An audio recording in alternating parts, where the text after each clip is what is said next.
자, 그러면 우리 국가배상법 규정 내용을 구체적으로 들어가 봅시다. 우선 539쪽에 국가배상법 2조를 분석을 해야 된다. 응? 자, 국가배상법 2조는 이렇게 써 있어. 우선 1항 국가나 지방자치단체는 공무원이라든지 또는 신분이, 여기서 공무원은 신분이 공무원인 자를 말하고, 네, 그 옆에 또는 신분이 공무원은 아니지만 공무를 위탁받은 사인이, 그죠? 직무를 집행하면서 고의 또는 과실로 법령을 위반하여 타인에게 손해를 입혔을 때, 응? 일단 거기서 끊으면, 입혔을 때 이 법에 따라 손해를 배상해줘야 된다. 일단 여기까지가 한 문장 잘라, 그죠?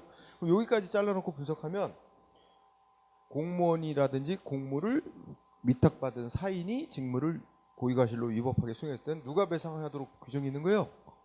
응? 누가 배상하도록? 국가 또는 지방자치단체가 배상하도록 돼 있잖아요. 아까 헌법은 국가 또는 공무단체라고 써 있지만 국가나 지방자치단체가 배상해야 된다. 그 다음에 넷째 줄, 다만 군인, 군무원, 경찰 공무원, 그리고 예비군이 더 추가됐죠. 군인, 군무원, 경찰 공무원, 예비군 대원이 전투훈련 등 직무 집행 관련하여 전사하거나 순직하거나 공상을 입은 경우에 본인이나 그 유족이 다른 법에 따라 각종의 보상을 받을 수 있을 때는 국가배상법 및 민법에 따라 손해배상 청구할 수 없다. 그래서 국가에 대한 배상 조건 제한하고 있죠. 넷에 해당하는 자는, 그죠? 그 헌법하고 거의 비슷하게 규정을 뒀는데 예비군이 하나 더 추가된 거죠. 그래놓고 제2항은 제1항 본문의 경우에, 즉 말하자면 1항 본문이 앞쪽에 공무원이나 공무수탁 사인이 했을 때는 고의과실로 위법하게 직무를 수행해서 국가나 지방자치단체가 피해자에게 배상을 해줬을 때는, 배상을 해주고 난 뒤에 그 직무를 위법하게 수행한 공무원에게 고의가 있거나 중대한 과실이 있었을 때는 피해자한테 배상을 해준 국가나 지방자치단체는 그 공무원한테 보상할 수 있다. 구상은 물어내 하는 거예요. 응? 물어내라고 할 수 있다. 그러니까 공무원도 책임이 있네. 직무를, 여러분들이 만약 공무원에 대해서 고의 또는 중대한 과실로 위법하게 직무를 수행했으면 뭐가 될 수 있는 거야? 응? 국가가 배상해준 돈 물어내야 될 경우도 있어요. 그죠? 네. 자, 요 조항. 그래서 요 조항을 토대로 이제 우리가 이제 분석 들어가는 거야. 요건이 어떻게 있어? 국가나 지방자치단체가 배상 책임지는 요건은 넓게 말해서 공무원, 그죠? 근데 여기는 모두 포함하는 의미야.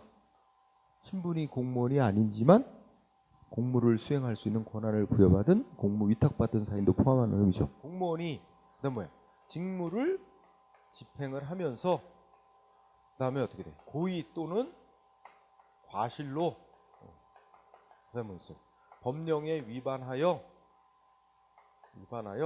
타인에게 손해를 발생시켰을 때는 그 손해에 대해서 그 공무원이 소속된 국가나 지방자치단체가 배상을 해야 한다. 이렇게 돼 있는 거예요. 그죠? 그래서 자, 이런 요건이 다 충족이 돼야 어떻게 돼? 배상받을 수 있는 거예요. 손해배상. 그러면 다음 페이지. 자, 540쪽으로 가보세요. 540쪽 가면 요거를 이제 하나하나 분석하는 거야. 응? 자, 첫 번째 공무원, 우리가 아까 법조문에도 봤듯이 예전에는 그냥 공무원이라고만 써 있었는데 지금 국가배상법 보니까 공무를 위탁받은 사인이 하는 것도 또 추가됐어요. 그거 이제 2010년쯤에 명확하게 썼어요. 근데 그 전부터 공무 위탁받은 사인도 이 공무원에 다 포함되는 것으로 판례가 다 인정해 왔던 건데 법에다가 명시까지 해놨습니다. 어쨌든 자, 공무원 1번, 동그라미 1번. 여기서 국가배상법에서 말하는 공무원은 신분이 공무원인 사람만을 말하는 게 아니라 어떻게 돼? 공무원 신분이 아니더라도 널리 공무를 수행할 권한을 위탁을 받아 실질적으로 그에 종사하는 모든 자를 말한다. 응? 자, 따라서 자, 1번 중요합니다. 동그라미 1번의 첫째 줄 끝에 여기서 말하는 공무원은 신분이 공무원인 자만을 말하는 건 아니다. 공무원 신분이 아니더라도 공무를 위탁받아 그에 종사하는 자도 다 국가배상법에서는 그 공무원으로 보는 거예요. 응? 자, 그거 중요. 응? 그러면 조금 더 보충적으로 기획본 눈을 읽어요. 행정부, 입법부, 사법부 소속의 모든 신분이 공무원인자 포함되며 자연인만이 아니라 때로는 기관 자체도 포함됩니다. 그죠? 자, 별로 굉장히 밑줄 칠 건 없지만 기획본의 끝에 기관, 때로는 기관 그 자체도 포함한다. 응? 자, 그거 좀 밑줄 주세요. 자, 그러면 대통령이 고의과실로 위법하게 직무 수행했어. 그러면 누가 배상할 의무자야? 손해에 대해서. 대통령이 위법하게 직무 수행했어. 국가가 배상할 책임자가 되는 거예요. 그죠? 대통령도 공무원이잖아. 신분이. 선거로 뽑힌 공무원. 국회의원도 공무원. 판사도 공무원. 헌법재판소 재판관도 공무원. 신분이 공무원인 자는 다 국가의 공무원이야. 응? 지방자치단체 소속 공무원. 인천시 공무원도 다 공무원이고. 그죠?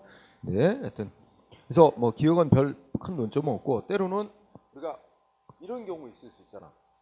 이제 국회의원도 한 사람의 공무원인데 근데 국회의원 같은 경우는 혼자서 법을 만드는 게 아니고 국회의원들이 다 모여가지고 그 합의해서 뭔가 통과시키잖아 법률. 근데 그 법률 만약에 잘못 만들어가지고 국민에게 손해나게 했어. 그러면 어떻게 돼? 그 국회의원 한 사람의 잘못 이렇게 따질 수는 없잖아. 그 전체 국회의 잘못이라고 해야 되잖아. 그죠?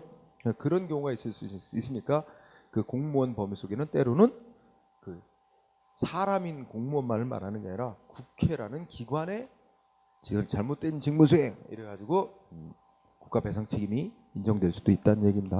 그래서 기억은 기관 그 자체도 포함한다. 여기 포인트. 그 다음에 니은번은 이미 알고 있는 거, 그지? 신분이 공무원자만이 아니라 공무수탁 사인도 포함한다는 거는 이미 알고 있는 거고, 그죠? 더 중요한 거는 공무의 위탁받은 공무가 일시적이고 한정된 업무라도 상관없다. 응?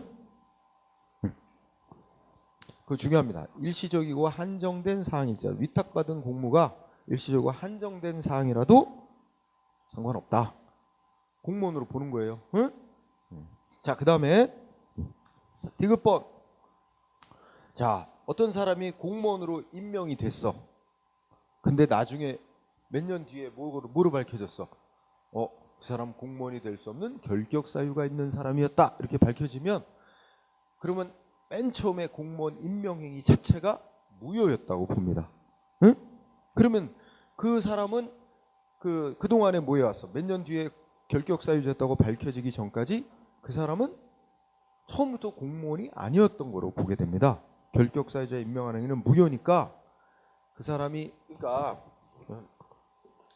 이때 공무원으로 임명이 됐는데 이때는 몰랐는데 나중에 몇 년, 3년 지난 후에 결격 사유자였다는 게 뒤늦게 밝혀진 거야. 응? 그러면 어떻게 돼?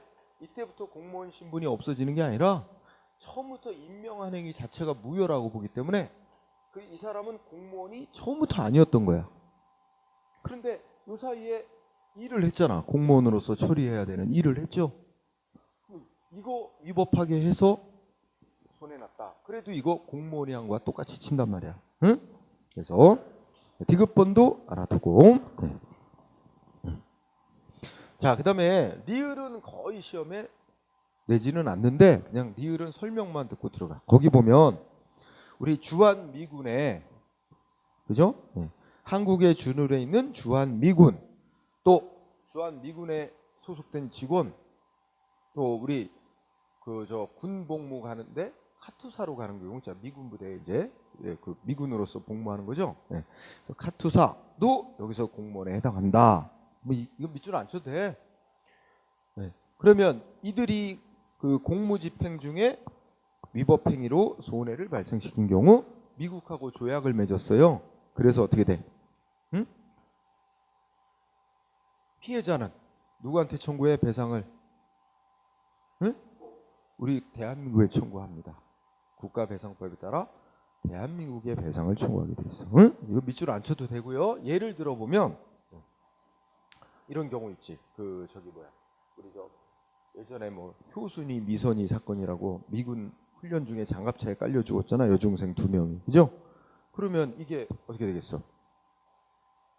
주한미군이 공무 집행 중에, 응? 훈련 중에 과실로 뭐야? 장갑차로 이제 깔려 죽게 만들었잖아. 응? 그러면 그 여중생의 피해자 부모는 누구한테 배상을 청구하게 돼 있어? 국가배상법에 따라 대한민국 정부에 배상을 청구합니다. 그래서 우리 정부가 대한민국 정부가 배상을 해주고 국가배상법에 따라, 다만 이제 그러고 난 뒤에 우리 대한민국 정부가 미군 측의 전적인 잘못이냐 아니면 미군 측과 우리 측도 잘못이 있느냐 이거 따져가지고 미군 측에다가 미군 측이 전적으로 잘못이 있으면 우리 정부가 배상해준 돈의 75%를 물어달라 하고 요구할 수 있게 돼 있고, 주한미군 측의 잘못도 있고 우리 측의 잘못도 있다 그러면 배상해준 돈의 50%를 미군 측에 요구하게 돼 있어요. 그러니까 우리 피해를 입은 우리 국민은 미군에다가 배상을 청구하는 게, 미군 측에다 배상을 청구하는 게 아니라 국가에다가 배상을 청구하도록, 이게 미국하고 그런 식으로 하도록 조약이 맺어져 있어요. 응? 네, 그런 정도만 읽고 넘어가면 돼요. 자, 그래서 기역, 니은, 디귿 정도 공부하고, 그 다음에 동그라미 2번은 우리 국가배상법을 기준으로 보면 누가 배상 책임자가 되도록 규정이 있다 그랬죠? 아까 국가 아니면 지방자치단체가 배상 책임을 지도록 규정하는 법이죠. 그러면 공공단체 중에 지방자치단체가 아닌 단체, 그지? 뭐 거기 괄호 속에 있듯이 공공조합, 영조물법인, 공법상 재단법인 줄여서 공재단의 임직원은 국가배상법에서 말하는 공무원에 포함되지 않습니다. 그럼 예를 들어서 한국은행의 직원이 위법하게 직무 수행을 해서 손해를 끼쳤어요. 그럼 피해자는 누구한테 배상을 청구해야 돼? 국가배상법에 의하면 국가한테 청구할 수도 없고 지방자치단체에 청구할 수도 없습니다. 한국은행이라는 그 공공단체, 그러니까 한국은행이 영조물 법인이라는 거에 속하는 거거든. 한국은행에다가 배상을 청구하게 돼 있는 겁니다. 응? 그러면 그때 적용되는 법이 뭘까? 여러분, 국가배상법은 누가 배상 책임질 문제가 생겼을 때 적용되는 법이야? 국가 아니면 지방자치단체가 배상 책임질 문제가 생겼을 때 적용되는 법이지. 근데 한국은행의 임직원이 위법한 직무 수행하는 경우는 한국은행이 배상 책임을 지게 되는데, 그거 한국은행은 지방자치단체가 아니에요. 그러니까 국가배상법에 따라 배상을 청구할 수는 없는 거고 민법에 따라 배상을 청구해야 됩니다. 응? 네, 그런 얘기가 나오는 거죠. 그래서 그 지방자치단체가 아닌 공공단체 임직원, 예를 들면 한국은행의 임직원이 위법한 직무 수행을 했다. 여기는 국가배상법이 적용될 수 없다는 얘기입니다. 응? 한국은행 임직원은 여기서 말하는 공무원에 포함되지 않는 거야. 그래서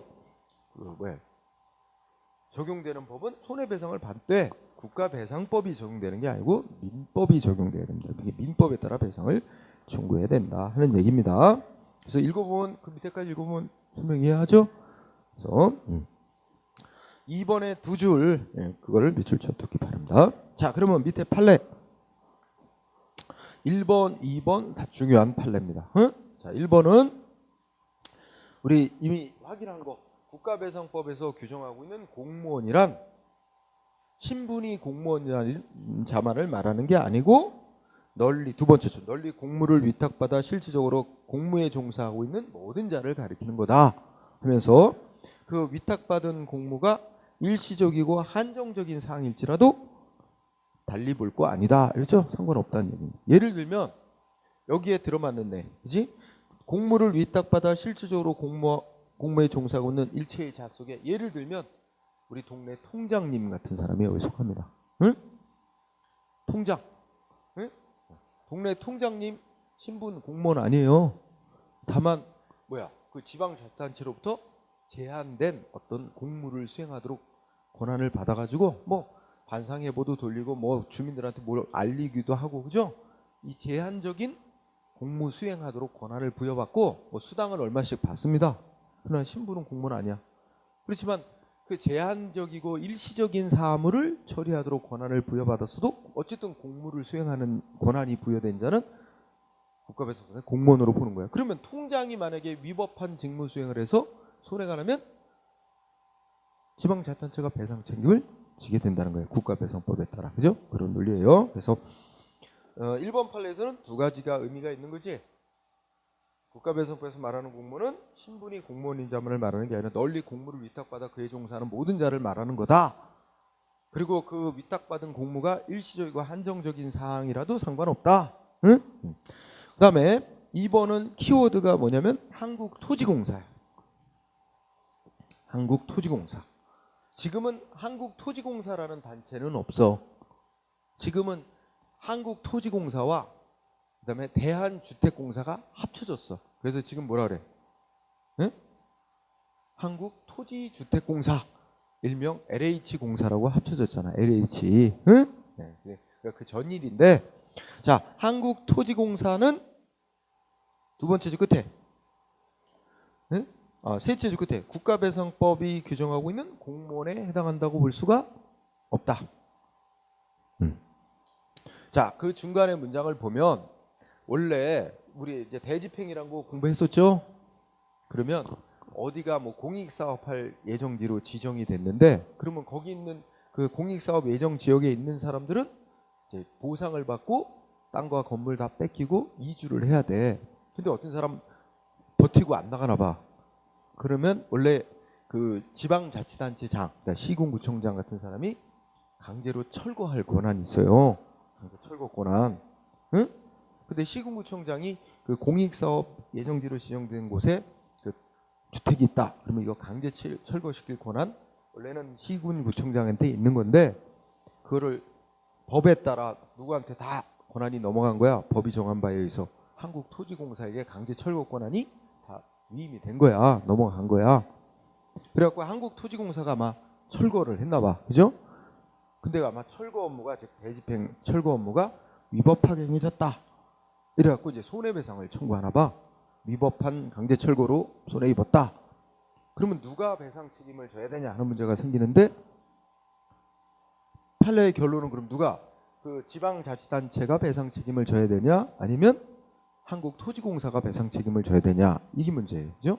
근데 만약에 한국토지공사가, 그러니까 이런 관계, 원래 지방자치단체 장으로부터 철거할 수 있는 권한을 위임을 받았는데, 이 한국토지공사가 그 말하면 철거 업무를 하는 지방자치단체의 공무원 입장, 지방자치단체의 공무원이라는 그런 입장처럼 돼서 철거 업무를 시행했다. 이렇게 되면 어떻게 돼요? 그러면 그 철거 업무는 이제 공무원이 했다 하더라도 그 공무원이 속한 지방자치단체가 배상 책임을 져야 되는 거니까, 그렇게 보게 되면 지방자치단체가 이제 배상 책임자가 되지만, 만약에 그 한국토지공사가 시군구청장의 철거 권한을 완전히 넘겨받아서 스스로가 강제 철거할 수 있는 권한을 가진 자로서 스스로가 이제 대집행한 자로 인정이 되면, 철거한 자로 인정되면, 그 철거 업무가 위법하게 행해져서 발생한 손해는 지방자치단체가 배상 책임질 문제가 아니라 한국토지공사 스스로가 배상 책임을 져야 되는 거다. 이런 논리가 돼요. 근데 판례는 그러면 어느 거예요? 지금 전자야 후자야? 후자란 말이야. 응? 즉 읽어보자. 한국토지공사 법에 의해서 철거 업무, 철거 권한 위탁받아 대집행, 시군구청장으로부터 위탁을 받아 대집행할 권한을 받은 자로서, 부여받은 자로서 공무인 대집행을 실시하기에 따르는 권리, 의무, 책임이 귀속되는 행정 주체의 지위에 있다고 볼 것이. 뭐 여기까지를 좀 다른 말로 보면 한국토지공사 스스로가 뭐야? 강제 철거하는 대집행 권한을 스스로 부여받은 자로서 스스로가 대집행에 따르는 권리, 의무, 모든 책임을 갖는 행정 주체로서 대집행 업무를 한 거지. 마치 공무원으로 지방자치단체로부터 시킴을 받아 공무원처럼 그 지위에서 대집행 업무를 한 거라고 볼 수는 없는 거다. 즉 둘째 주 끝에 지방자치단체 등의 기관의 지위에서, 그러니까 지방자치단체의 기관의 지위에서 대집행한 거는 아니고 스스로가 권리 의무자로서 행정주체로서 대집행을 한 것이므로 배상 책임자도 토지공사 스스로가 되는 거다. 이런 논리입니다. 응? 그래서 하여튼 시험은 한국토지공사는 스스로가 행정주체의 지위에서 대집행을 한 거지, 지방자치단체의 지시를 받아, 지휘 감독을 받아 무슨 공무원의 지위에서 대집행한 거라고 볼 수는 없다. 그러니까 토지공사가 지방자치단체의 지휘감독을 받아 대집행을 시행한 그런 공무원에 해당하는 지위에서 대집행한 거 아니다. 스스로가 행정주체지위에서 대집행한 거니까 한국토지공사가 배상 책임을 져야 되는 거다. 이렇게 이런 결론이라는 거 좀 이해됐어요? 요새 잘 나오고 있는 판례입니다. 응? 잘 유의해 두고요. 그러면 마지막에 결론. 국가배상법이 규정하고 있는 공무원에 해당한다 안 한다 과거에 있었던 판례들. 응? 그래서 우리가 그러면 여기서 일단 이미 배운 거 신분이 공무원인 자만을 말하는 건 아니라 그랬죠. 그죠? 그래서 그러면 공무원으로 본 경우에 해당하는 자 첫째 줄에 예를 들어서 시청소차 운전사 요거 밑줄 쳐주세요. 시청소차 운전사. 그 다음에 첫째 줄 끝에 소집 중인 향토 예비군 대원. 응? 그러니까 여기서 소집 중인 향토 예비군 대원은 뭐야? 신분이 뭐겠어요? 예비군 대원. 신분 그냥 민간인 사인이지. 다만 뭐 훈련 소집 통지서 나와서 동원 훈련 들어가서 예비군 훈련 업무 할 때만은 그때만은 뭐로 보는 거야? 공무원으로 보는 거야. 신분은 공무원이 아니지만 실제 뭐야? 공무를 처리하는 자로 보는 거지. 그러면 여기서는 이 사람들이 가해자가 됐을 때야. 그러니까 소집 중인 향토의 예비군 대원이 그 직무를 잘못 수행해서 다른 민간인에게 피해를 줬단 말이야. 일반 국민에게. 가해자가 됐을 때 그럼 누가 배상 책임을 져야 돼? 국가가. 소집 중인 향토 예비군 대원이 가해자가 돼서 직무를 위법하게 수행한 경우는 그 공무원으로 보기 때문에 국가가 배상 책임을 져야 한다. 이런 얘기입니다. 응? 뭐 예를 들어서 소집 중인 훈련 중인 예비군 대원이 뭐 총기하고 실탄을 이제 훈련하느라고 받았는데 이거 갖고 장난치다가 응? 저기 뭐가 있다 그럴까? 소가 매여져 있어. 저 먹을 곳에. 야 장난치다가 소 한번 쏴보자 하고 쐈는데 민간인 소 쏴가지고 죽여버렸어. 사사. 그럼 어떻게 될까? 그거 위법한 직무 수행이야. 그럼 그 소값 무릎 배상해줘야 된다는 거야. 누가? 국가 배상 책임자다. 그죠? 자, 그 다음에 또 시험에 잘 쓰이는 거. 첫째 줄 끝에 통장. 네, 잘 냅니다. 통장 잘 내요. 아까 말했어. 그 다음에 세 번째 점에 교통할아버지. 교통할아버지. 네. 일단 밑줄 쳐주고. 그 다음에 또 뭐 있어? 국가나 지방자치단체 근무하는 정원경찰. 네. 공중보건이. 이런 정도 다 붙여주세요. 자, 그 다음에 공무원으로 보지 않은 경우 또 붙여주는데 공무원으로 보지 않은 경우는 시형버스 운전기사. 그러니까 시가 운영하는 버스 회사 있다고 치자. 시에서 직접 운영하는 버스 회사가 있는데 시형 버스 운전기사는 여기서 공무원으로 보지 않았어. 공무원으로 보지 않으면 어떻게 되는 거야? 그러면 이 시형 버스 운전기사가 위법하게 직무를 수행해서 손해 끼쳤으면 누가 배상해야 돼? 국가나 이 시가 배상할 책임 안 진다는 거죠. 시가 배상 책임자가 아니고 누가? 이 시형버스 운전기사가 배상 책임을 져야 된다. 그리고 적용되는 법도 국가배상법이 아니고 민법에 따라 시형버스 운전기사가 배상을 해야 된다. 이런 결론이 되는 거죠. 응? 그런 논리에 해당하는 자가 의용소방대원. 응? 또 세 번째 점은 조금 아까 한국토지공사. 응? 한 거예요. 자, 그래서 그거 조금 암기가 필요한 영역이야. 응? 지금 읽은 거 체크한 것 중에. 자, 그 다음에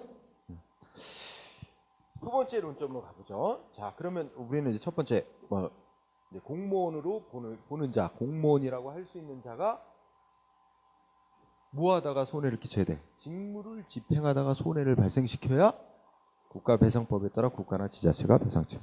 그러면 공무원에 해당하는 자라 할지라도 직무집행과 관계없이 손해를 끼쳤으면 어떻게 돼? 그거는 그 사람이 개인이 민법에 따라 배상할 문제지 국가배상법이 적용될 문제가 아닙니다. 응? 그래서 예를 들면 공무원이 직무집행과 관계없이 휴가 가서 옆 사람 시비 붙었고 옆 사람 폭행했어. 그럼 폭행했다고 처벌도 될 뿐만 아니라 그 손해에 대해서 손해배상할 책임도 있게 되는데 이때는 직무하고 관련 없이 발생시킨 손해니까 국가배상법하고는 상관이 없고 국가나 지자체가 배상 책임질 문제가 아니고 이건 민법에 따라 공무원 개인이 피해자한테 배상해야 되는 문제가 된다는 거죠. 응? 그래서 그건 가볍게 읽어요.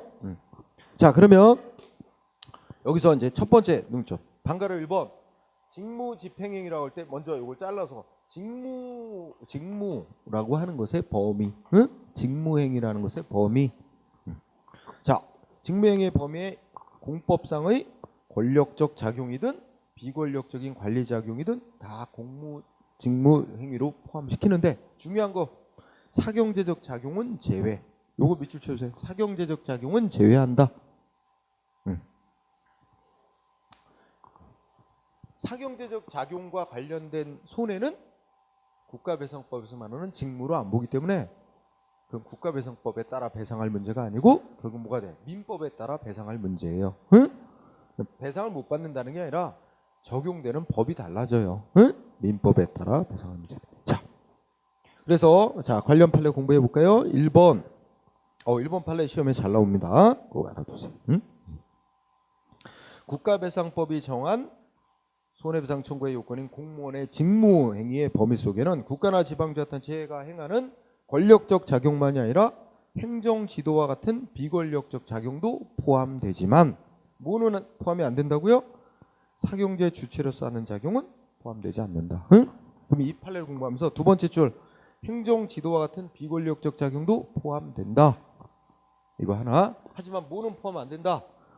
사경제 주체로서 하는 작용은 이거는 국가배상법에서 말하는 직무행위는 안 속한다. 응? 알아두세요. 잘 나오는 거예요. 그러면 2번은 뭐와 관련된 거야? 셋째 줄에 보니까 행정지도 나왔죠? 응? 행정지도. 그러면 1번에서 행정지도도 포함된다 그랬잖아. 직무행위. 그러니까 행정지도가 공무원의 고의과실한 위법한 행위로 행해져서 그로 인해 손해가 생겼다 하고 인정되면 해석 책임이 성립될 수 있다는 거죠. 응? 자, 뭐 2번은 따로 외울 건 아니에요. 응? 1번을 일단 중시하고, 그죠? 그 다음에 3번 아까 뭐 했었어요? 시형버스 운전기사는 국가배상법에서 말하는 공무원으로 보지 않은 판례입니다. 응? 굳이 외울 필요는 없어요. 아까 이미 얘기했으니까 확인하는 거예요. 그 다음에 4번은 자, 이거 읽어볼까요? 국가나 읽어봐 한번 봅시다. 4번. 국가나 지방자치단체라 할지라도 뭐 공권력 행사하는 게 아니고 뭐 하는 거예요? 단순히 사경제적 주체로서 활동하였을 경우에는 사경제 주체로서 활동한 건 직무행위를 한 거로 안 보죠. 그러면 국가배상법이 적용될 수는 없는 거고 민법에 따라 배상 책임을 지게 되는 거다. 이해됐죠? 그러면 거기에 셋째 줄에 보니까 국가의 철도 운행 사업이라고 돼 있죠? 자, 키워드 철도 운행 사업은 사경제적 작용. 그럼 철도 운행 사업과 관련해서 사고가 났는데 이거는 지금하고는 좀 다른 거죠. 옛날에는 국가가 직접 철도 사업을 운영했고 그 철도 사업에 종사하는 자는 다 국가의 공무원이었어요. 그래서 그 철도 운행 사업에 공무원이 잘못해가지고 손해가 났다 하더라도 이건 사경제적 작용을 하는 거로 보니까 민법에 의해 배상 문제가 해결돼야지 국가배상법이 적용될 사항은 아니다 이런 거였어요. 근데 지금은 어때요, 여러분들? 국가가 직접 철도 사업해요? 지금 또 법 바뀌어서 벌써 한 20년 넘었는데 국가가 직접 철도 사업을 하는 게 아니고 철도공사라고 하는 영조물 법인을 따로 만들어서 거기서 하게 하고 있습니다. 응? 그러니까 이제는 철도로 인한 사고에 대해서 원칙적으로 국가는 배상 책임 안 집니다. 철도 사고 나면 피해자는 누구한테 배상 청구해야 돼? 철도공사에게. 적용되는 법은 국가배상법 아니고 민법에 의해 이렇게 되는 거예요. 응? 다만 이건 과거에 있었던 판례. 그래서 잘 안 내요. 지금은 법이 벌써 20년 전부터 바뀌었기 때문에. 응? 그래서 잘 안 내지만 간혹 출제자가 약간 이상한 출제자가 진짜 이걸 내는 사람은 이상한 출제자라고 볼 수 있는데 되는 경우가 있단 말이에요. 응? 20년 전에 법을 토대로 판결한 걸 지금 그런 판결이 있었다라고 해서 내는데 별로 지금의 현실하고는 안 맞는 거라 그랬죠. 어쨌든 그런 차원. 일단은 지금까지 한 거에 대해서 1번 판례가 매우 중요. 응? 1번 판례 매우 중요하고, 자 5번 판례 조금 중시하자. 5번 판례는 그동안에 잘 안 나오다가 올해인가 작년인가에 또 출제가 됐는데, 거기 보니까 그 공공용지를 협의 취득한 사업 시행자가 그 양도인과 사이에 체결한 매매 계약은 뭐 이렇게 얘기하고 있어요. 그죠? 그럼 이거부터 우리가 저 앞에서 공법관계, 사법관계 이미 공부한 사람들은 있을 텐데, 이거 뭐야? 매매 계약. 사법상 매매 계약 맺은 거로 보는 거야. 응? 그래서 셋째 줄에 사경제 주체로서 한 사법상 매매 계약이다. 그죠? 그러면 이거 1번에서 말했던 무슨 사경에 속하는 거야? 사경제 주체로서 활동한 거죠. 그러면 뭐 어쩌고 저쩌고 그와 관련된 손해가 났다 하더라도 그거는 국가배상법상의 직무행위, 이거는 아니기 때문에 뭐야? 국가배상법이 적용될 수는 없고 민법에 따라 손해배상 해결해야 될 문제가 된다. 이렇게 나오겠죠. 응? 그래서 뭐 논리상으로는 어려운 건 아니고, 이게 이제 그 뭐야? 뭐 도봉 차량 기지 어쩌고 저쩌고 해서 그 토지 소유자하고 협의 취득 뭐 어쩌고 저쩌고 이렇게 매매 계약 맺고 하는데, 그거 뭐야? 이거 자체가 사법상 매매 계약이기 때문에 민법에 의해 그 배상 문제가 해결돼야 된다. 이런 얘기로 보면 되고. 자, 그 다음에 조금 넘어가. 6번 좀 넘어가 됩니다. 자, 그러면 직무행위의 범위까지 있고, 그 다음에 두 번째 직무행위의 내용. 그러면 아까 직무행위는 국가가 공적 목적을 달성하기 위해, 공익 목적을 달성하기 위해 국가가 권력적으로 하던 작용이든 공익 목적 달성하기 위해 비권력적으로 하는 작용이든 다 포함은 되지만, 이것도 다 포함되지만 사경제 주체로서 하는 것만 제외된다 그랬죠. 그죠? 자, 그거와 연관해서 직무행위의 내용에, 자 읽어볼까요? 입법작용, 행정작용, 사법작용이 모두 포함된다. 그지? 그러니까 법 만드는 행위도, 국회에서 법 만드는 행위도 뭐야? 국회의원들도 공무원이고, 국회의원들이 모여서 국회에서 법 만드는 행위도 직무행위 하는 거고, 응? 판사도 공무원이고, 판사가 재판하는 행위도 직무행위에 해당되고, 다 그렇다는 거예요. 응? 그리고 법적인 행위이든 법적인 효과를 발생시키려고 하는 행위이든, 뭐 도로 공사와 같은 사실 행위이든, 또 적극적으로 하는 행위, 자귀, 적극적으로 뭐 하는 행위이든, 해야 될 의무 있는데 안 하는 거 있지? 부자귀, 이런 것도 다 직무행위에 포함되고, 또 준법률적 행정행위, 예를 들어서 각종 증명서 발급해주고 이런 것도 다 포함된다. 응? 그러면 이 중에서 여러분들이 좀 유의해야 될 거는 사실행위, 또 처제 끝에 부작위, 그 다음에 준법률행위적 행정행위, 이런 거 외치고, 이런 것도 다 직무행위에 포함되는 거다. 응? 그 다음에 셋째 줄 읽어볼까요? 다만 원칙적으로 일단 국회에서 국회의원들이 모여서 법 만드는 행위도 원칙적으로 다 어디에 해당되는 거야? 공무원의 직무행위에 해당하는 거예요. 응?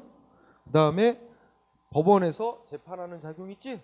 이것도 다 판사도 공무원이고, 재판하는 행위도 여기서 말하는 직무행위에 다 포함되는 거지만, 그렇지만 만약에 판사가 재판 잘못, 그 다음에 국회에서 법 제정 잘못, 그래서 손해가 나도 참 배상받기 어렵습니다.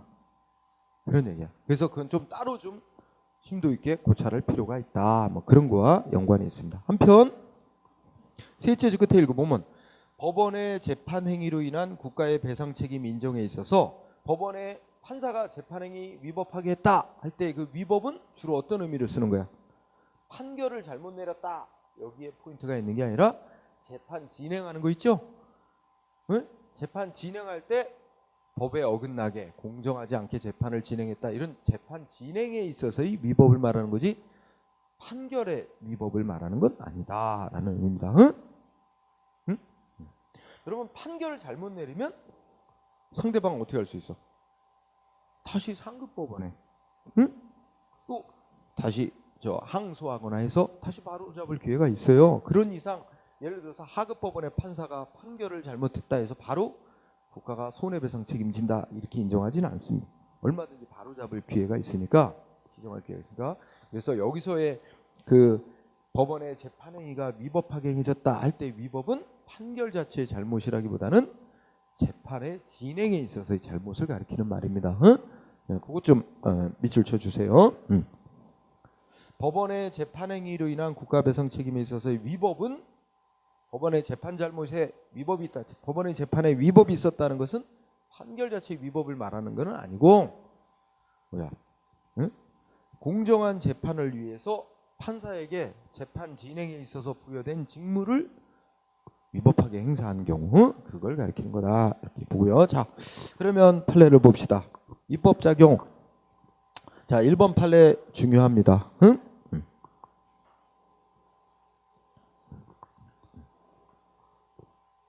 자, 그 다섯째 줄 앞머리까지는 그냥 눈으로 쭉 읽어요. 읽어보면 우리 헌법이 채택하고 있는 의회민주주의 제도 하에서 국회는 국민들의 다양한 의견, 또 갖가지 이익을 반영시킨 토론 과정을 거쳐 다수결 원리에 따라 통일적인 국가의 의사를 형성하는 역할을 담당하는 국가기관으로서 그 국회의 입법 과정에 참여한 국회의원은 그 법 만드는 입법에 관하여 원칙적으로 국민 전체에 대한 관계에서 정치적 책임을 지는 것뿐이지 국민 개개인의 권리에 대항하여 법적 의무를 지는 것은 아니므로 이렇게 읽고 그 다음 문장이 시험에 쓰이는 중요한 문제. 자, 국회의원의 입법 행위는 국회의원들이 모여서 법 만든단 말이야. 그런데 옆에 뭐라 했어요?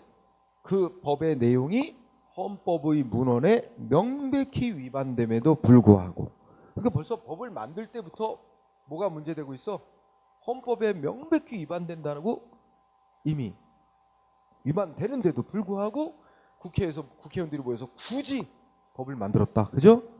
요렇다면 그 법 잘못 만들어 가지고 국민의 발생시킨 손해에 대해서 국가는 배상 책임을 져야 된다 이런 얘기야.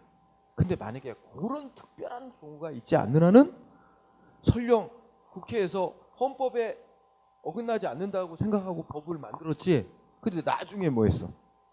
헌법재판소에서 이거 헌법에 위반되게 만든 법이다 라고 판정을 나중에 내렸다 해도 그 국회에서 법 잘못 만들어서 손해 입었다 해서 국가가 배상 책임을 지는 거 원칙적으로 인정 안 한다는 얘기입니다. 여기에는 뒤에 얘기할 뭐가 이제 성립되기 어렵냐면 요거 고의 또는 과실이 인정되기 어렵기 때문에 그렇습니다. 그러니까 국회에서 법을 만들 때는, 국회의원들이 모여서 법을 만들 때는 헌법에 맞게 제대로 만든다고 생각하고 만드는 거야.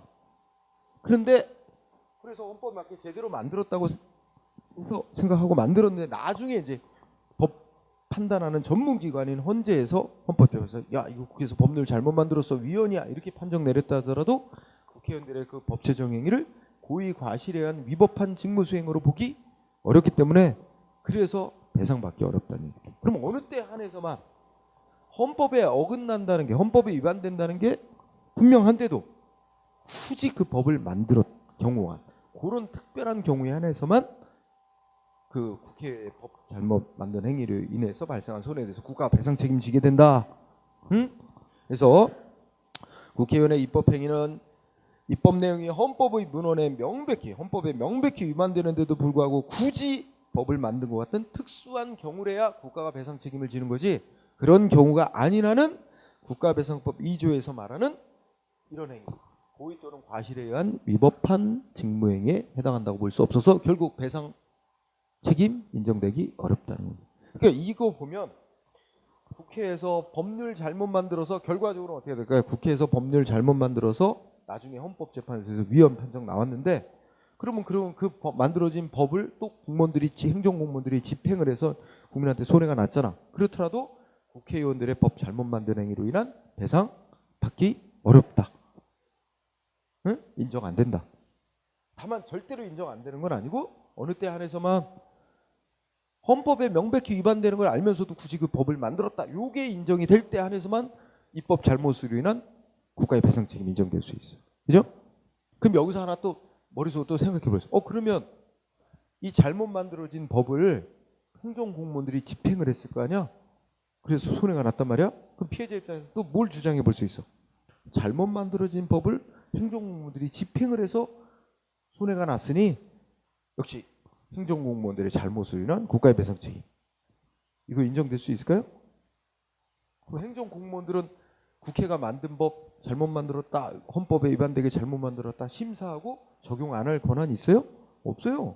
행정공무원들은 법 만들어진 법대로 집행할 권한만 있지 마음대로 심사해서 집행을 거부할 권한은 없습니다.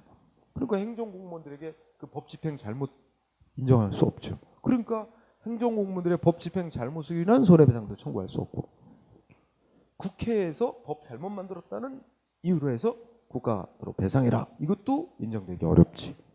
그렇죠.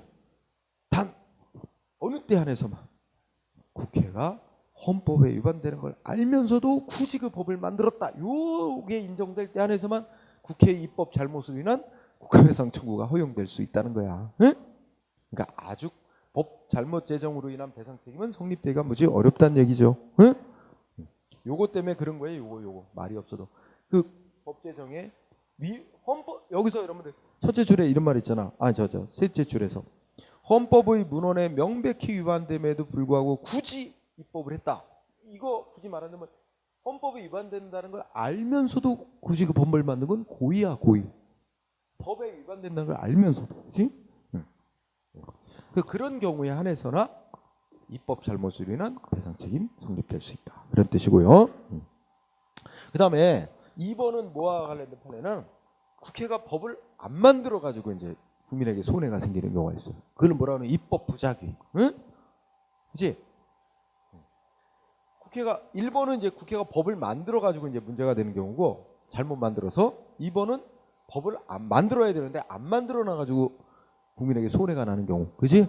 그런 경우 있을 수 있겠죠? 그래서 그거 문제 얘기하는 거예요. 그런데 앞에 쭉 읽어보면 국가가 일정한 사항에 관하여 헌법에 의해서 부여된 구체적인 입법 의무를 부담하고 있습니다. 그러니까 예를 들면 국회에서 어떤 법을 만들어야 될 의무가 부여되어 있는데, 그런데도 불구하고 상당한 기간이 지나도록 고의 또는 과실로 법 제정 의무를 이행하지 않는 등의 극히 예외적인 사정이 있는 경우에 한하여 입법 안 해가지고 손해났다, 입법 부작위로 인한 국가배상 책임이 성립될 수 있는 것이며, 그래서 마지막 끝에 구체적인 입법 의무 자체가 인정되지 않는 경우는 애당초 입법을 해야 될 의무가 없지, 그러니까 법을 안 만들었다 해도 그거는 위법한 입법 부작위가 되는 건 아닙니다. 그래서 그런 경우는 입법 부작위로 인한 불법 행위가 성립될 여지가 없다. 그러니까 법을 안 만들어서 발생한 손해 배상해라 하는 배상 책임이 성립될 수가 없다는 얘기입니다. 응? 그래서 마지막 두 줄 그 정도로 하면 돼요. 자, 사법작용. 자, 1번 판례 공부하는데 1번 판례, 자 어디까지 보냐. 예. 법관이 행하는 읽어나갑니다. 법관이 행하는 재판 사무의 특수성, 또 재판 과정의 잘못에 대해서는 따로 불복 절차가 뭐가 있어요? 상급법원에 신청을 해서 바로잡는 절차가 있단 말이에요. 그죠? 그런 절차가 제도적 장치가 마련되어 있는 점 등에 비추어 보면 법관의 재판을 함에 있어서 법 규정을 따르지 아니하고 재판을 진행한 잘못이 있다 하더라도 그것만으로서 바로 그 재판상 직무행위가 국가배상법에 관한 위법한 행위가 되어 국가의 손해배상 책임 발생하는 것은 아니고, 이 문장도 밑줄 쳐주세요. 즉 두째 줄 끝에 법관의 재판에 법령 규정을 따르지 아니한 잘못이 있다 하더라도 그것만으로 바로 국가의 손해배상 책임이 인정되는 건 아니고, 여기서 한 문장. 보통 요걸 내면 거기서 한 문장으로 자를 겁니다. 그러면 어느 때 한해서 법관의 재판 잘못을 위한 국가의 배상 책임이 인정될 수 있대? 자, 밑에서 세 번째 줄. 법관이, 세 번째 줄 중간 밑에서 법관이 위법 또는 부당한 목적을 가지고 재판을 진행하는 등 법관에게 부여된 권한 취지에 명백히 어긋나게 그 권한을 행사했다고 인정할 만한 특별한 사정이 있을 때만 어떻게 돼? 법관의 재판 진행 잘못을 인한 손해에 대해서 배상을 청구할 수 있다. 응? 배상 책임이 인정될 수 있다. 국가의 배상 책임이. 그래서 그거 꼭 알아두고요. 그 다음에 2번은 아주 중요한 판례. 응? 아주 중요한 판례.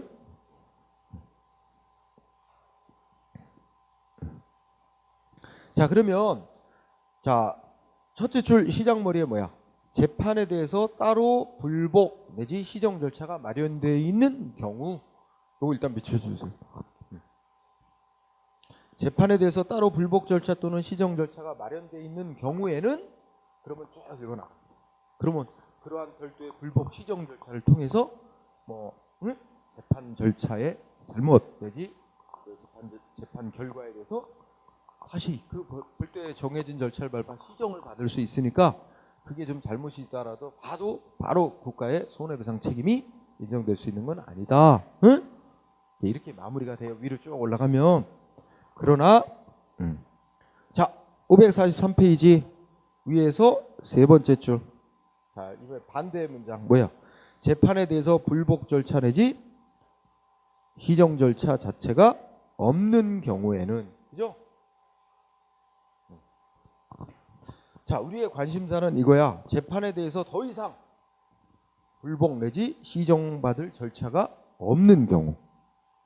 이게 중요한데, 이런 경우에는 부당한 재판으로 인해 불이익 내지 손해를 입은 사람은 국가로부터 손해배상을 받는 방법 이외의 방법으로는 자신의 권리익을 회복할 방법이 없으므로, 그와 같은 경우에는 국가배상법이 정한 배상책임 요건이 충족되는 한 국가배상 책임을 인정하지 않을 수 없다. 국가배상 책임이 인정될 수밖에 없다 이거죠. 그죠?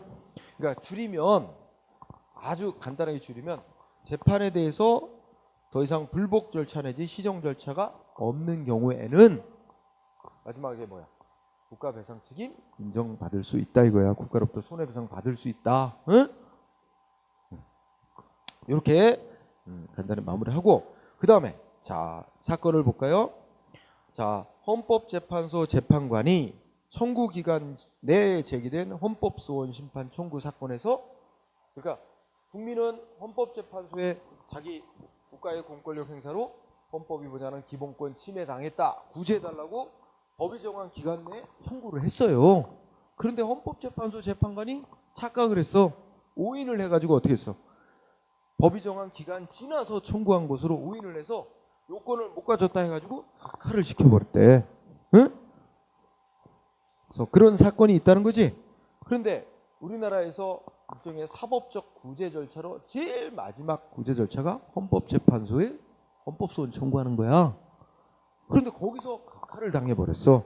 나는 청구 기간 내 청구를 했는데도 오인을 해가지고 각하를 시켜버렸어. 이제 더 이상은 이 사람이 국가의 공권력, 국가작용 시정받거나 구제받을 절차가 안 남아 있어요. 응? 따라서 이런 경우 더 이상의 불복 내지 시정 절차가 없는 때에 해당한단 말이야. 따라서 이 경우는 국가의 배상 책임 인정될 수 있다. 여기까지가 이제 한 문장. 응? 그러니까 그 법이 정한 청구 기간 내에 청구를 했음에도 헌법재판소 재판관도 공무원이에요. 그래서 직무를 과실로 위법하게 수행한 게 된 거지. 오인을 해가지고 기간 지나서 청구한 거로 오인해가지고 각하를 시켜버려서 이 사람은 이제 더 이상 구제될 절차가 안 남아 있어. 이러면 마지막 구제 방법은 결국 그 피해에 대해서 돈으로 손해배상해주는 길밖에 안 남았다. 일단 이 문장이 시험에 쓰입니다. 근데 하나 더. 근데 이런 항변이 있어. 뭐냐면, 야, 이게 기간 내에 청구를 한 건데 잘못 오인해서 기간 지나서 청구했다고 각하를 시켜버려서 위법인지 아닌지 판정도 안 해줬어요. 그렇긴 한데 이 사람이 어차피 이제 청구 기간 내에 제대로 청구했다고 받아들여서 심사를 해줬더라도 어차피 이 사람은 질 수밖에 없는 사건이었다. 응? 어차피 이 사람은 질 수밖에 없는 사건이었는데 뭘 갖고 그러냐? 응? 그렇다 하더라도, 자, 국민의 입장에서 보면 적어도 헌법재판소로부터 어떤 국가기관이 자기한테 한 조치에 대해서 헌법 위반된 조치인지 아닌지 심사를 받아보고 싶었는데 심사받을 기회조차도 박탈한 거야. 응? 아니, 질 땐 지더라도 심사는 받아보고 싶었는데, 국민의 입장에서는 지구 이기구를 떠나 적어도 판정 권한이 있는 국가기관부터 심사를 받아볼 권리가 있는데 심사조차도 안 해줬잖아. 각하를 시켜버려서. 그렇다면 어차피 이 사건을 제대로 받아들여서 했다 하더라도 결론은 이 사람이 기각, 즉 질 수밖에 없는 사건이었다 하더라도 적어도 국민의 심사받을 권리조차 박탈한 게 돼서 그 정신적 피해에 대해서 국가는 배상을 해줘야 된다 이런 거야. 응? 그 뒤에 문장은 너무 기니까 그래도 시험에 쓰여. 어차피 이 사람이 기각, 질 수밖에 없는 사건이었다 하더라도 적어도 자기가 관련된 사건에 대해서 심사 판단을 받을 기회조차 상실하게 만든 이상은 그 정신적 손해에 대해서 배상을 해야 한다. 응? 자, 다시 정리하면 두 가지야. 자, 그 재판 절차에 대해서 더 이상 재판에 대해서 불복 내지 시정 절차가 남아있지 않다면 국가 배상 책임 인정될 수 있는데 거기에 해당하는 사건이 이거다 이거지. 헌재 재판관이 기간 넘었다고 오인해서 청구를 기각한 사건에 대해서 더 이상은 이제 시정받을 기회가 없기 때문에 국가 배상 책임이 인정될 수 있다. 설령 이걸 제대로 기간 내에 청구했다고 받아들여서 심사했었어도 어차피 이 사람은 질 수밖에 없는 사건이었다 할지라도 심사받을 기회조차 상실하게 한 이상은 그 정신적 손해에 대해서 위자료 배상해야 될 의무가 있다. 이렇게 마무리됐다는 거 잘 유의해 두고요. 네. 한편 3번도 공부해둬야 됩니다. 자, 우리 첫째 줄에 압수수색 영장이라는 거 나오지? 판사가 검사가 신청합니다. 어디를 압수수색하고 싶다. 판사한테 영장 발부해달라.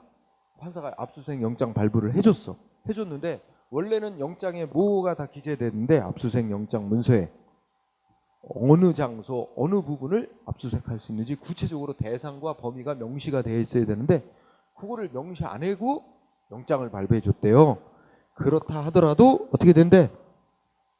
자, 압수수색 대상물의 기재가 누락된 압수수색 영장 발부해줘서 그거 가지고 물건을 압수하고 또 압수한 물건에 대해서 검찰이 압수한 조서나 압수 목록을 작성하지 않냐고 보관할 일련의 조치는 위법하지만 압수수색 대상인 물건 뭐뭔지 기재가 누락된 압수수색 영장을 발부한 법관이 애시당초 위법 부당한 목적을 가지고 있었다거나 법이 준수할 것을 요구하고 있는 기준을 현저히 위반했다는 등의 자료를 찾아볼 수 없다면 그 같은 압수할 물건 기재에 빠뜨리고 영장 발부해준 행위 그거 있었다 그래서 그것만 갖고 바로 불법 행위라고 볼 수는 없다. 그러니까 그 압수수색 대상 물건 기재 누락된 영장 발부해줬다는 것만으로 법관이 직무수행 고의과실로 위법하게 했으니까 국가는 배상해라. 이거 국가의 배상 책임이 인정되지는 않는다. 응? 어느 때 안에서만 인정될 수 있대. 응? 애초부터 위법 부당한 목적을 가지고 그런 영장, 응?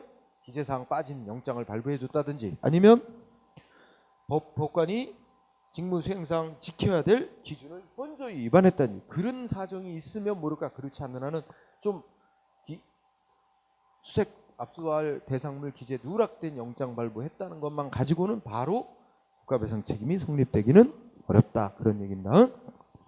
자, 여기 중에 일단 제일 1, 2, 3번 중에 제일 중요한 판례는 2번입니다. 2번. 응? 2번이 제일 중요한데 1, 2, 3번 다 알아두기는 해야 돼. 응? 자, 그 다음에 543페이지 수사기관의 행위 관련해서 보도록 하죠. 자, 1번도 공부해야 됩니다. 1번 읽어볼까요? 형사재판 과정에서 범죄 사실의 존재를 증명함에 충분한 증거가 없다. 그러니까 증거 불충분, 응? 증거 불충분이라는 이유로 무죄 판결이 확정되었다 하더라도 그러한 사정만 가지고 바로 검사가 어떤 사람을 범죄 혐의자로 구속시키고 재판에 넘기는 공소제기, 기소한 행위가 곧바로 위법이라고 할 수는 없다. 응? 여기까지를 일단 한 문장 잘라. 그러니까 자, 원래 여러분들 여기 이제 검사가 얘기나 검사도 공무원이야, 그죠? 네. 검사가 해야 될 일이 뭘까요? 실적으로 한테 말하면 나쁜 놈 잡아서 재판에 넘겨서 처벌받게 해야지. 나쁜 놈을 처벌받게 하는 거고, 그 다음에 선량한 국민을 보호해야 되는 겁니다. 크게 두 가지입니다. 선량한 국민은 보호하고 나쁜 놈은 벌받게 하고, 이런 일을 하는 거예요, 검사가. 그런데 그러면 검사가 어떤 범죄 사건이 있는데 이 범죄 사건의 여러 증거를 이렇게 보니까 A라는 사람이 범인일 것 같은 의심이 강하게 드는 거야. 그래서 그 사람을 체포해서 재판에까지 넘겼어. 그런데 재판에서는 뭐로 나왔어? 그 제시된 증거만 갖고는 그 사람을 범죄자라고 확정할 수는 없다. 증거 불충분해서 무죄 판결이 확정난 거예요. 그러면 결과적으로는 무죄 판결이 증거 불충분하다고 무죄 판결이 확정났는데, 그럼 검사가 그 사람을 범죄자로 이제 판단을 해서 체포 구속시키고 재판까지 넘겼어. 그럼 검사의 그 같은 행위 위법이라고 할 수 있느냐 이거지.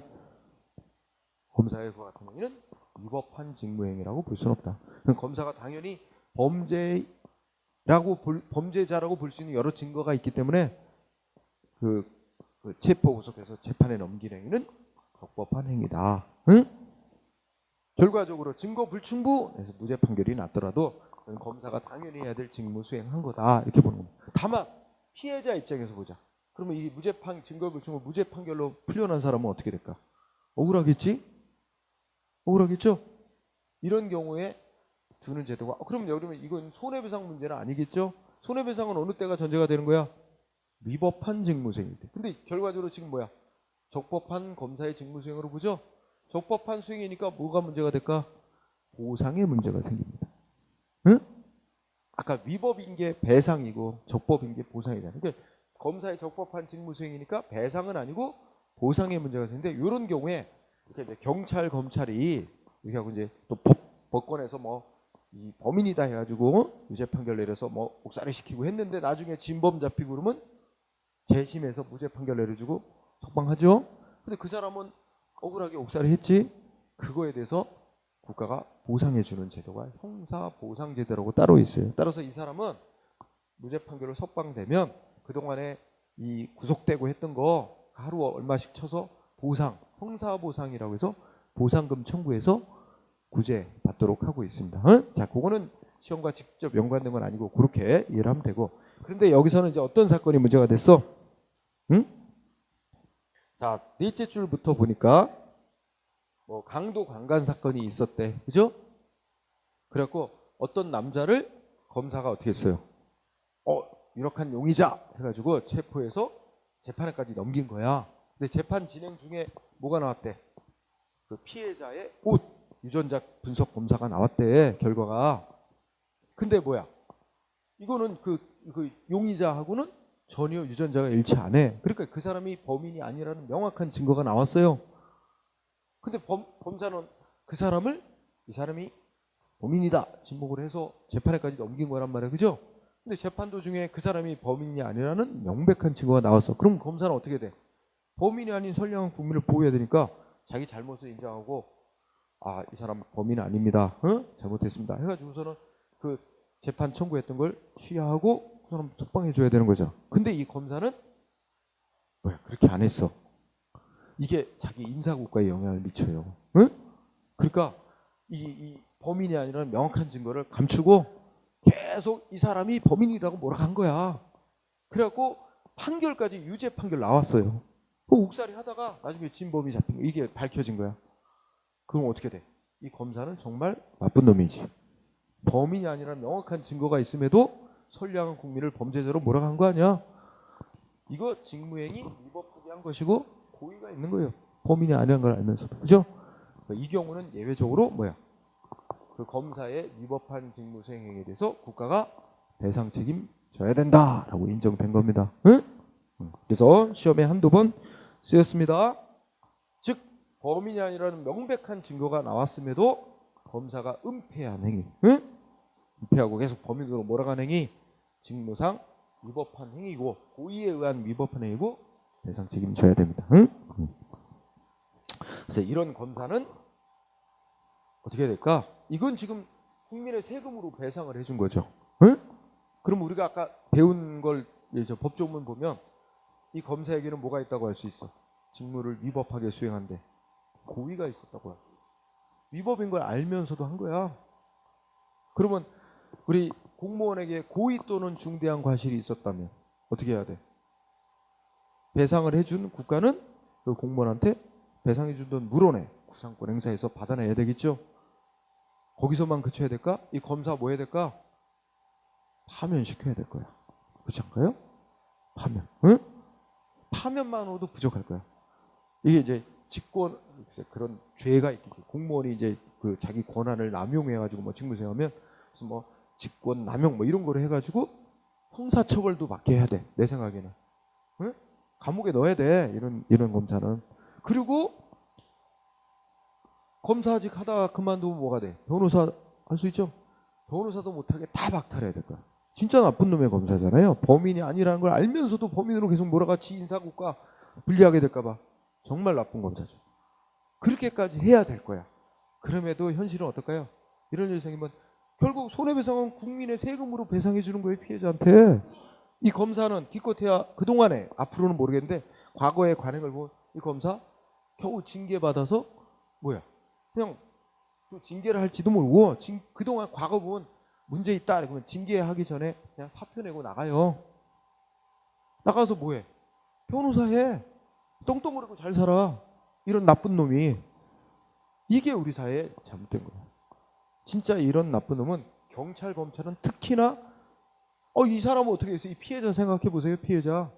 성범죄자로 강도강간한 성범죄자로 물려서 이 검사에 이런 행위했고 판사는 또 여러 가지 이제 증거상 뭐 이렇게 이 사람이 범인이라고 응? 유죄 판결해서 감옥살이가 이 사람 인생은 피해자 인생은 다 망친 거야. 몇 년간 옥살이 했다가 나중에 풀려났어. 진실이 밝혀서 어떻게 했겠어 이 사람 인생. 네. 성범죄자하고 못 살아. 다 이혼했을 거야. 응? 자식은 또 어떻게 됐겠어요? 충격 먹어갖고 응? 또 이게 삐뚤어져서 뭐 비행 청소년이 됐을 수도 있고 다 망쳤는데 나중에 그럼 이 사람 어떻게 보상해줘 국가가? 기껏해야 옥살이 한 거 있죠? 하루 뭐 5, 6만 원씩 쳐서 옥살이 그 몇 년 했으면 하루 5만 원 정도씩 쳐서 몇 년치 보상해주고 끝나는 거예요. 그거 갖고 돼요? 그래서 경찰 검찰이 중요한 거예요. 억울한 피해자 생기면 가족뿐만 그 사람 본인뿐만 아니라 가족까지 다 풍비박산을 만들어 버리는 거예요. 응? 그래서 일반 공무원의 행위보다 경찰 검찰의 행위는 더욱더 무겁게 다뤄야 됩니다. 응? 그래서 생각을 해보면 그렇죠. 이 사건에서는 요것만 간단히 나왔지만 피해자 입장에서 생각하면 매우 어렵죠. 자, 그다음에 1번이 이제 그렇게 시험에 쓰였고 2번은 아직은 시험에 안 쓰인 건데 알아둬야 될 필요가 있겠습니다. 자, 그 밑줄 친 부분 잘 읽어보세요. 국가기관이 수사 과정에서 위법하게 수집한 증거, 위법하게 수집한 증거를 기초로 재판을 청구하고 유죄 확정 판결까지 받았으나 나중에 재심 절차에서 뭐 범죄 사실의 증명이 없는 때에 해당하여 무죄 판결이 확정된 경우에는 그 유죄 판결 때문에 맨 처음에 있었던 유죄 판결 때문에 감옥살이 한 거 이것으로 인한 손해대서 국가 배상 책임 인정. 그러면 생각해보세요. 이 사람이 억울하게 옥살이를 하게 된 배경에는 그 원인에는 뭐가 있는 거야? 중요한 단어가 위법 행위로 수집한 증거란 말이야. 여러분 대원칙이 위법하게 수집한 증거는 유죄의 증거로 할 수 없는 거예요. 응? 이게 대원칙입니다. 응? 위법하게 수집한 증거는 유죄 증거로 할 수 없다. 이거 하면 여러분들 미국에 유명한 사건이 있어. 그 심슨이라 그러나? 누구 있죠? 유명한 저 미식축구 선수 그죠? 자기 부인을 죽였어.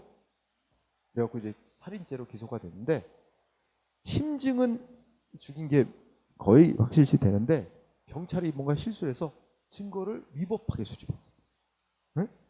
뭔가 그 마당에 떨어져 있는 뭔가 장갑인지 뭐를 증거를 수집할 때 뭔가 잘못해가지고 그게 유죄의 증거로 인정이 안 되는 거야. 그것 때문에 결국 무죄판. 그 세계의 재판이라고 일컬어집니다. 응? 그래서 그 심슨 사건인가?